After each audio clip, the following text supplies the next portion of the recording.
Okay, hey everybody, this is Brett Fogle with your weekly TA. If you're liking these weekly sessions, be sure to like and subscribe down below. And as always, appreciate Max having me on the channel. Hope you guys are enjoying this. So I just wanted to give you a quick wave here. What I'm going to do is share my screen and we'll dive into this and talk about the kind of this week's news and what's happening in the markets. All right, so what do we have this week? A lot of news this week was very volatile after both the FOMC meeting and the announcement there. We'll cover that, and then also today or Thursday's GDP announcement. So let's start with the GDP. And so again, we've seen this drop. It's heading lower. The economy seems to be slowing down. And so here it says the GDP decreased at an annual rate of 0.9% in the second quarter, following the decrease in 1.6%. So we're seeing some volatility here in the charts from that announcement, which was following a bit of a relief rally, actually, when the Fed jacks rates again. And even though Powell said he vows this no surrender in the inflation battle, many are calling it a sort of bullish rate hike because we had priced in largely a 75% basis hike, and more people were expecting, though, a 1%. So that was starting to get factored in at some level. So the 75% basis hike was, in effect, sort of a bullish announcement and a relief. And so I think the bounce that we saw really was sort of semi-fueled by that and short covering, because a lot of people likely were betting on the surprise hike and sending us lower. And then we've got some other sort of positive expectational news based on the Ethereum's the merge coming up here. Vitalik is saying he doesn't believe it's priced in, so we have some optimism there. And while it's a few months away, this is an interesting to watch. And so as the overall markets are sort of uncertain, let's just jump over to this. And some signals are saying unequivocally we've put in a bottom. I'm not sure I'm ready to agree with that just yet, but why don't we dive into the charts? I'm going to go ahead and turn off the camera, though, so we can really see these full screens. So I'll come back on at the end. And so let's do that. All right, this is a daily chart of Bitcoin, by the way. There's a fairly simple indicator called the pi cycle, top and bottom, and it's been pretty accurate over the years. And so if we kind of zoom out a little bit more, we can see that this has been very good at calling the cycle tops. Here, the bottom back in this range, the top here in 2017, and then the bottom of 2018. And so it's worth noting, and back in this last cycle, I remember watching this, seeing this trigger, and even saying that I don't believe that this is true. I think this time is different.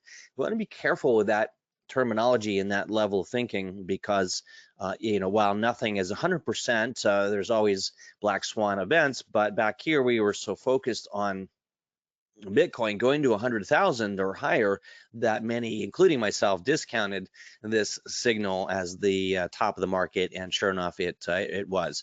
And there's several reasons why I believe this was the actual top, and then this was some sort of manipulation, maybe not organized, but a push higher to get everyone to think that we're going much higher. And then, of course, this is where whales and institutions were selling into this sort of euphoria and the hype of that 100,000 number.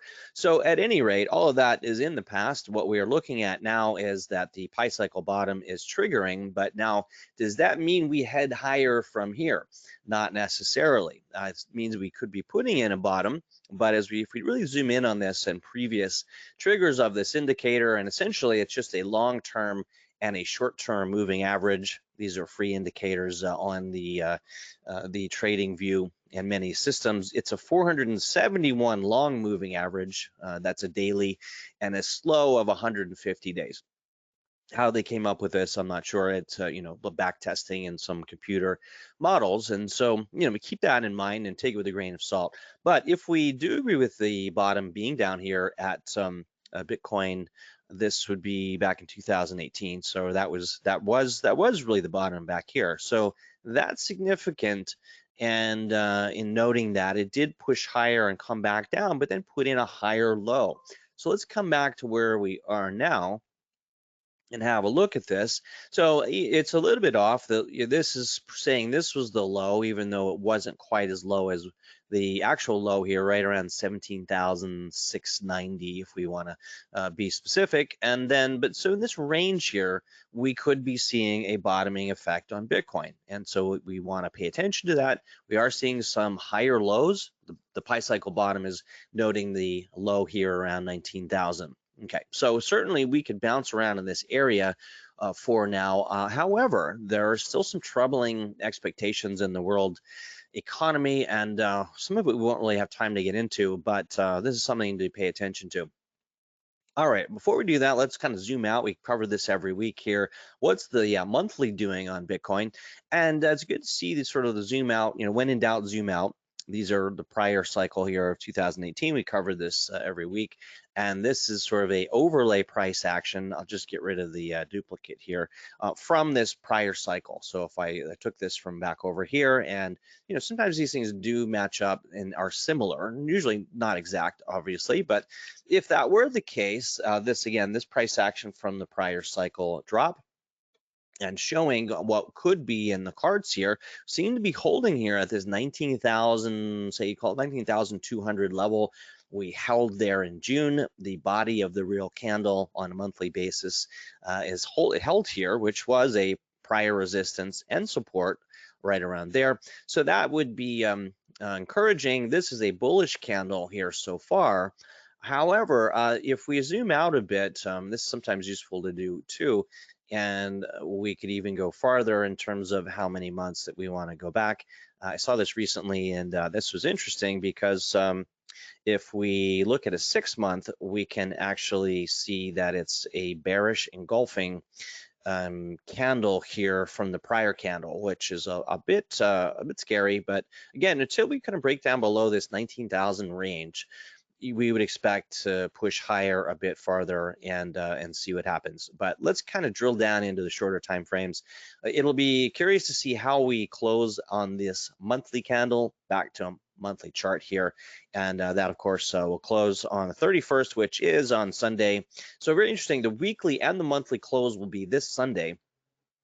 And so if we push higher and sort of break above the midpoint of last month's candle, that would be more bullish than bearish. If we sort of sell off toward the lower end, then that would be bearish. I think probably we'll hold right in this range for this month so that we have sort of a green monthly candle in here and encourage more people to go long. We are back above this 50-month moving average right here, which is important as well. So this is that blue line, that 50-month so that is significant because the 50-month has held in the prior two bear cycles right along here. Again, that blue line, which was a 86% drop from the high if we go to the lows.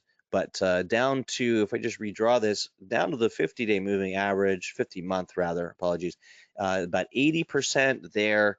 And in the last cycle, we saw it about 82% down to, the 50-month moving average. So let's just take a quick read on that and see where that would take us. So we have that right down to the 50, would be about 70%. So, it's in that range of that 50-month moving average. So let's keep an eye on that. We'll see.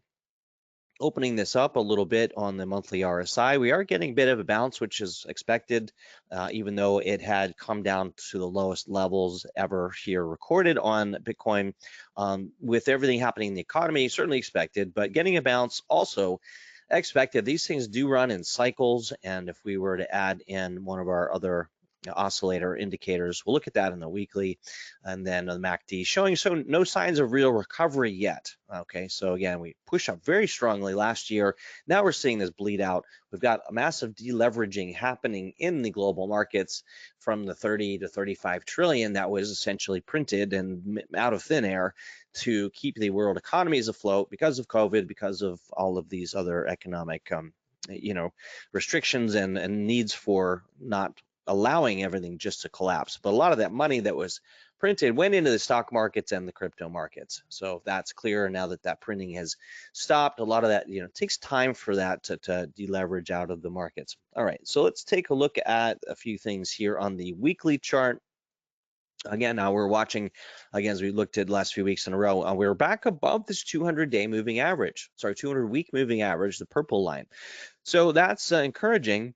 If we can close above this, then that's a case for more bullish price action higher. So again, this purple line, if we extend it out, currently we're back above that. So we'll be watching this into Sunday. If we hold and close right around this 24,000 mark or above, say 23,000, then that would be bullish, and we would anticipate it would kind of rise back up toward the this level here, and this kind of strong resistance area. I would imagine it was resistance here, became support all through here last year, tested it again January, then finally broke back down through it. So I would expect to see some resistance up in this level around 32,000 on the upside. All right, so we'll keep an eye on that, again, waiting for the weekly close. And if we can't, however, if we can't hold above this, then I do think we were likely to still head back down into this toward the 300-week moving average, which now, because it's a rising exponential moving, sorry, simple moving average, is around 17,200. So prior to that, it was around 16.5. Now it's higher. I'm saying 17,000 around there, or at least kind of retest maybe that prior low of 17.6. So this is what I drew last week. We could bottom here and bounce, but I still think, any push higher, the markets are cyclical, we would meet with some resistance around here and possibly do one of these two things. And this is just speculation, of course, but coming down into these ranges and either retesting these lows around in here and then bouncing higher potentially, or breaking lower. And there's certainly a case for both sides. So if we look at our indications here, again, on the stochastics RSI, I was talking to you guys about this last week. The double bounce here and then a push higher, certainly warranted and could continue higher. I'd say I would not be surprised to see the weekly moving average push up here for the next, into the next week even, before we see a rollover and some kind of retesting, really to put in a solid bottom. All right, so we're keeping an eye on that. And then the regular RSI, I sort of drew this here as a possibility. We could see this as well. This would be my best guess. I can't really redraw these. The slope is not as strong as I'd like it to be. It would be more like this kind of thing because we're on a weekly basis, potentially. All right, if we can break above this trend line, though, that would be encouraging, and I'll be watching for some divergences to really show if it is a putting in a bottom. So what we have here, no divergence yet, though. We have prices going higher and the RSI going higher. All right, so we don't see anything that would be warrant a putting in a bottom there. we did trigger a couple of our custom indicators here on the early reversal indicator, which on the oscillator version of it, this green line here is bullish. So when in conjunction with our trend strength indicator, starting to look kind of bullish here. So again, I would suggest some kind of a bounce. And the key area to watch is if we kind of push higher into these higher percentages. All right, so anyway, that's the weekly. Let's jump over to the daily here. And in terms of, tell you what, I'm going to come back to this. We, on a shorter time frame, we've been watching, let me just do the 4 hour here, this 4 hour chart. So we've been watching this bear flag play out, and over the last week or 2 weeks or so. And so I'll just turn off, we're back above the 21 and 50-day moving averages, not really giving us clear indications here. So I'll turn that off.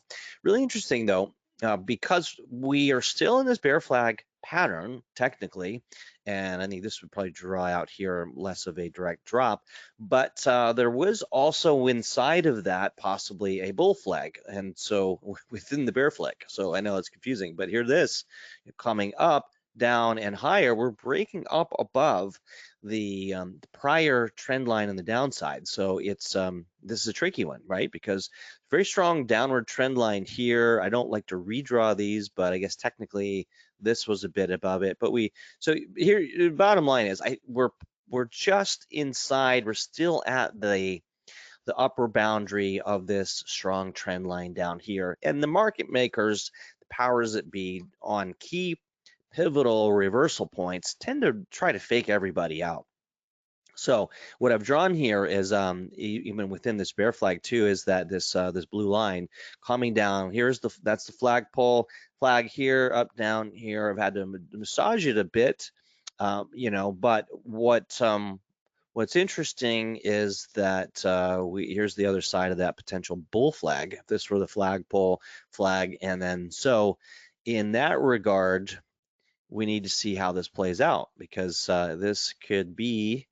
It could go either way. If we do break to the upside, then we are looking at around 26,000 for a measured move to the upside. And if we push up to this instead, and the outer boundary of the bear flag, however, because this could be a bull trap, we really don't know. And so essentially this would then send us down lower. So this is what we're watching here. So bull scenario, push to 26,000, and then I would imagine some kind of a pullback.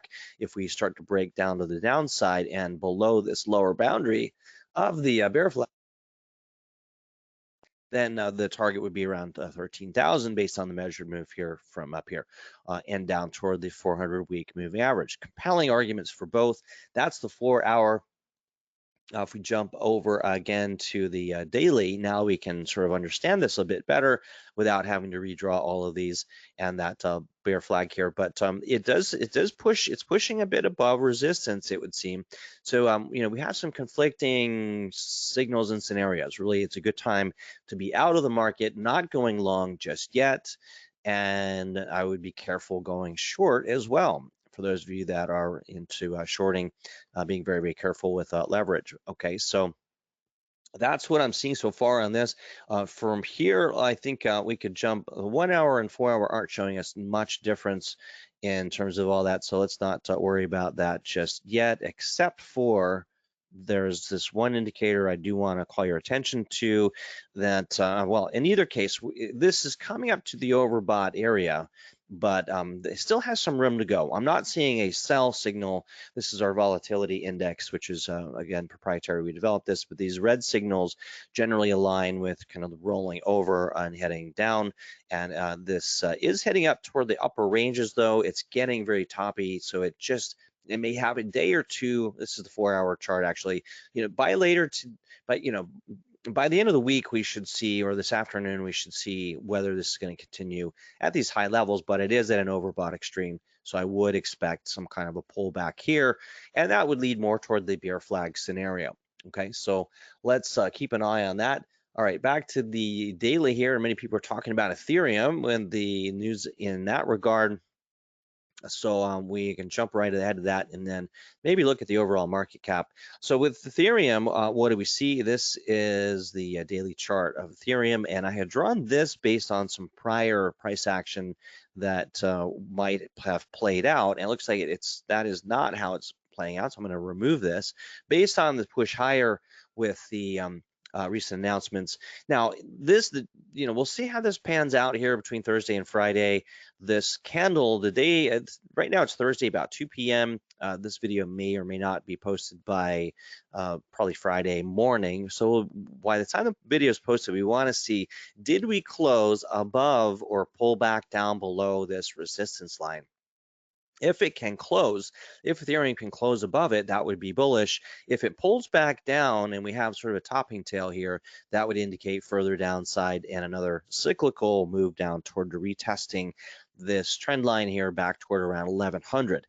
Now, I have alerts set here. This is a potential buy zone to start legging into Ethereum for me. And for my long-term holdings, this green arrow is signifying what I'll be watching for on our early reversal indicator, which has yet to print here on the downside again. But these green arrows have been pretty good and calling that. And back in here, we had 100% gain. I'm sorry, 65% gain on Ethereum. I must have been thinking of a different coin here, but some nice little gains on these market swings if you're able to catch the bottoms here. So I'll be watching for a green ERI there to print and to push higher. The alternative, though, if it does not and it does break down, along with the overall market here, then something like this could be in the cards, where if we do see a major sell-off in the markets for any reason, I personally, I think the Dow and the S&P are overextended and are going to drop, which will drag everything lower. So we won't get into that in this video, but if this comes down to here and breaks below, then I do think we'll drift down into these ranges, which would be great, because a great buy zone for Ethereum between $500 and $600. How do we know that? Zooming out, when in doubt, zoom out. Back into the earlier part of last year, this was a consolidation and kind of liquidity zone where it was resistance and it kind of jumped around a bit, a lot of accumulation on Ethereum there. But however, we did see that here as well. So guys, we could be putting in a market bottom here, and we just don't know. I'll be relying on some of these signals to see, and then of course a break back above this downward trend line would be another positive, bullish signal. So we're not quite there yet. All right, so we're going to wait and watch and see what happens. And so with that, let's jump over to kind of the total market cap here, and maybe we'll look at USDT dominance for some clues. So this is interesting as well. The USDT, again, inversely related with Bitcoin and the overall markets. So we did come down. I was suggesting this last week. We come down and retest this lower zone, and then USDT dominance would push higher. And so if that does happen, if we have come down and tested this, a push higher on USDT would indicate that money will flow out of crypto and largely Bitcoin and the high flyers. So USDT dominance up, USDT is money flows into stablecoin, and the USDT is the leader, means coming out of crypto. So inversely related. Similarly, the DXY has been following this prior pattern from a previous cycle that I drew on here pretty closely. So I kind of drew this on here as closely as I could. Sometimes we adjust it a bit, but this is what I expected to play out, and this is kind of what is playing out. Let's see, I've got to grab it on the upper end. Now, I don't think we'll see it through all the way up here on the US dollar index. This is a bit extreme. We haven't seen those kind of highs since the 80s, I believe, but just to adjust this a little bit closer. All right, so coming back out, I would expect a pullback the DXY at support. If the DXY starts pulling down, then we would see money flowing back into crypto. So there's sort of almost conflicting scenarios between the DXY and USDT, but if they do run in tandem, USDT pushing higher, DXY certainly could push higher for another retest up in these ranges, and can certainly go much higher. So if we jump out to a weekly, we can see that on a much bigger macro scale. So a pullback on the DXY, small rally in crypto, we could, but then a bounce and run higher would be really bad for crypto as a whole. And we see a bit of this on a larger scale. I haven't seen anyone talking about this, but the larger scale cup and handle, we are breaking that handle here.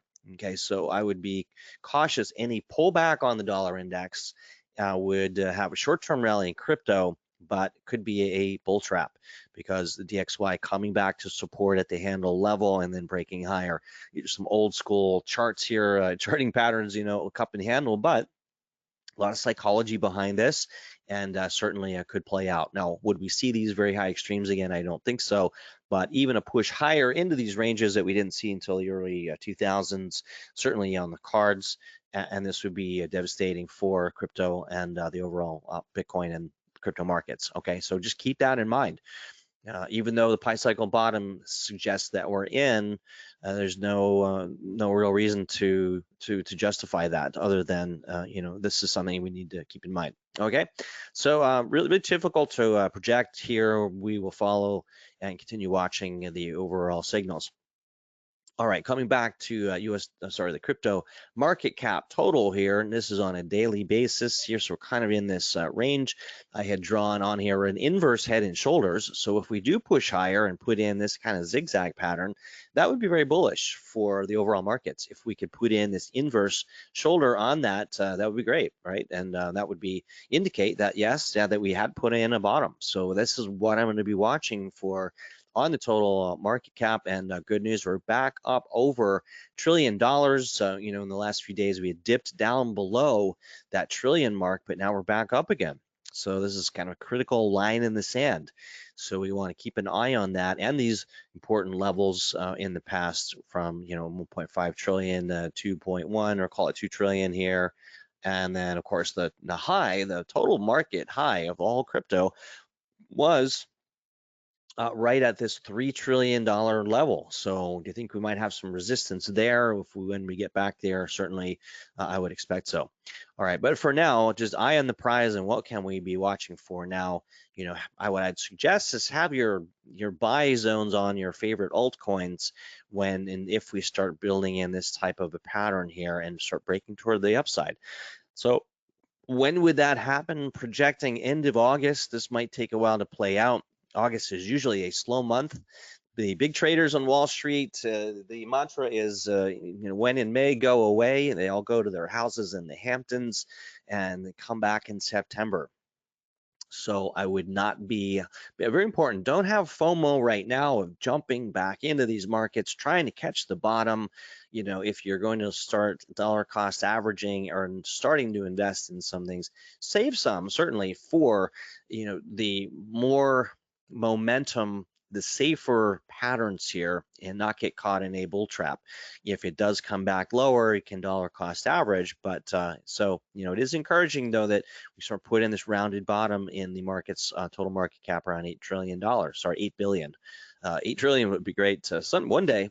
Someday. All right, let's take a quick look at some things that are moving real quick. This is just from my personal watch list. RUNE is actually looking pretty interesting here as in an uptrend. So if we do see some stronger pushes higher, this also could be looked at as an inverse head and shoulders forming. You know, so this is something to keep an eye on. And you know, but certainly whatever your coins you are in, these are, you know, we can draw some pretty simple patterns on these and know when to stay out and to get back in. MATIC's had a nice little push higher. It you know, I don't know. It's I'd want to kind of see this thing consolidate for a little bit more strength along these. You come back down in some these levels here, but it is encouraging. You know, it's back above some of these old support levels. So you know, these are. In retrospect, we may look back and say, hey, we should have been buying back at 35 cents in this buy range, which is where I had it. And just the overall picture on crypto does look fairly ominous. So I'm kind of biding my time. But some of these are looking pretty good here. So EGLD, this support trend line upward, higher lows, and not yet higher highs though. We definitely are not out of the woods. This ascending wedge here forming, we want to see how does this thing break out. And we could see something like this, which I drew last week, break above this support line, come back, retest, and then push on higher. So it's we are a bit oversold on the oscillators here, some of our custom indicators that I'm watching, but mostly that trend strength indicator and our signal line. I'd want to see this both go green. This one is starting to turn up on the and look fairly bullish. Did get a bullish bullish ERI, early reversal indicator there. So, you know, I mean, it's looking somewhat encouraging. I just think that I would rather be safe. These signals are encouraging, but a break above and a retest right in this region on these things are going to give us better entries, in my opinion. But certainly I'm still leery of a possibility of a bull trap. So here we go again. I'm going to turn off some of these we don't need to watch, but on the early reversal indicator, getting kind of putting in a solid bottom here. And what I'd watch for here is just taking all this other stuff off. There's a cup and handle pattern forming here as well. So we had this drop down, had a bit of a capitulation pattern here on BAT. It came all the way down here and rebounded. So there's that cup. Here's the handle. You can see my alert is set at 46 cents, a break above the handle. And then we've got this sort of downward trend line. So, you know, we're kind of getting into these ranges where things are looking interesting. You know, I trade what I see. Despite all the news, you show me the chart, I'll tell you the news. Firm believer in that. So the fact that money's flowing back into some of these projects here is a good sign. And so and these are, you know, whatever your favorite coins are, it's a good time to be drawing these patterns and seeing where would I feel safe starting to leg back into these projects. Helium hasn't really done as well, and there's some not great news on Helium, which I hate to say because I love the project, but they just aren't making money yet. And you can look on their Twitter if you'd like to dig in further. And I do really like the idea. It's backed by Sequoia Capital, I believe. They've got you know, fair amount of money, but they haven't really earned a lot of money from the miners and you know, mining the Helium token. So at any rate, still below $10 though. If you believe in the project, which I do, this might be a great zone long term to start accumulating some of this. Not a recommendation to buy or sell. I'm more teaching you what to look for. But I do like when I start seeing these multiple bullish ERI signals. These are these green lines here. It's a proprietary algorithm that you know, he's starting to say that this is a nice bottoming pattern, especially when it kind of coincides with our trend strength indicator. You could use an RSI and some stochastic, basically looking for confluence on these indicator charts. Okay, so not to go through too many of these, but you know, now Atom has always been a little bit strange. It beats to its own drum, kind of putting in a head and shoulders bearish in some sense, but still in an uptrend. So these are not clear signals here, and we want to keep an eye on that. This, you know, this may be now this accumulation zone though. It's worth paying attention to. Back in the summer of 2021, was where the bottom was, and there was accumulation here for Cosmos. So we started to see that if we sort of attribute this big drop to market fears and the overall economic collapse, as it were, but we're back into this accumulation zone and liquidity zone. So, you know, I think if we start pushing higher, I'm going to set an alert for above this trend line, and this to me would signify that, hey, this is bullish, and this is sort of invalidating head and shoulders, and maybe in a good level to start accumulating and adding some Cosmos if you like the project. Okay, so just a couple ones I'm following, ONE, Algo, a lot of these are down. What I usually scroll through and see what's up abnormally with everything else. So Curve Finance, CRV, looking fairly good here, and this and putting in potentially an inverse cup and handle. So, you know, it's a good time to be sort of drawing this. That was terrible. Did I say cup and handle? I meant head and shoulders.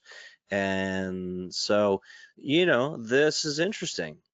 So I would keep an eye on Curve Finance here and DeFi as a whole, because where would I be interested in knowing about this? You know, certainly if it starts breaking back above this old low here, let's say $2 would be a really good point for me, at least to be aware of this and say, all right, like this has recovered well, and yeah, look, you know, it's looking fairly good. Measured move here on a head and shoulders breakout if we wanted to do that. Let's see if this were the neckline there, and then we do one of these.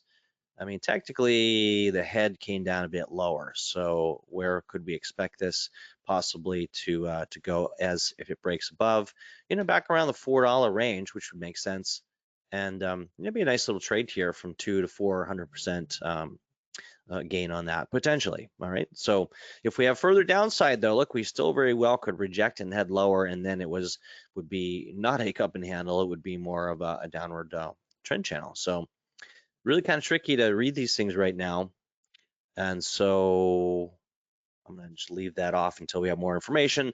More information equals new decision, or new information equals new decision. Let's take a look at Solana, a couple of these that are on most people's radar. Not looking terribly bullish here. I don't know, this this to me is not really, I'd want to see more on it's heading lower on my trend strength indicator. So I think that we could see some retests of lows on Solana. And Fantom Coin, a great project from last year. We had recommended it in January and of 2021, had a great run there, but has now pulled back into a very significant sort of liquidity accumulation zone, which it seems to be holding well. And so you can see I have my alert here, and I have written on here $4 potential on, you know, don't take that as a buy recommendation, obviously, but that would be the prior high, and just doing some kind of, you know, speculative math here. If we went from these levels, or even at 40 cents, and it was to get back to the old high, that would be a 739% gain potentially.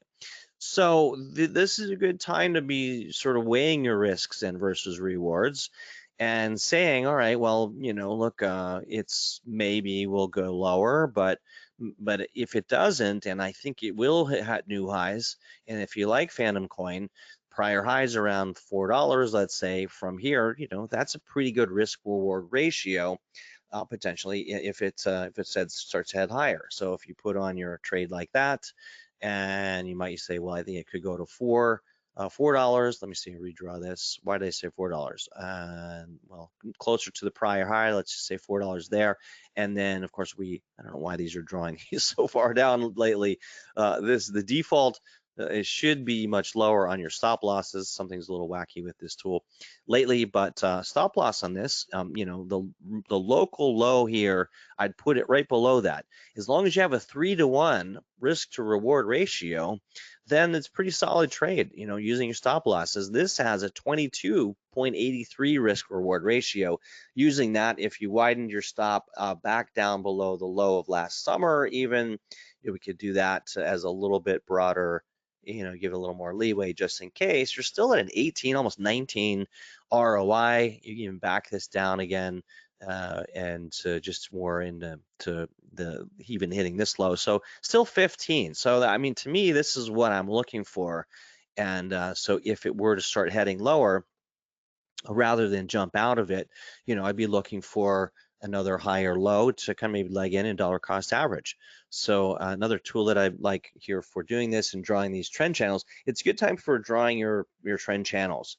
And the earlier you can identify a trend channel that usually will contain price action, the better, because if it's, you know, bouncing between the lower and higher ranges of this, great. You sort of have the, not only your rules for continuing to add to it, putting in higher lows in the trend channel, or if it starts breaking below that trend channel, then that's an early indication that maybe time to get out, or possibly it's forming a new downward trend channel.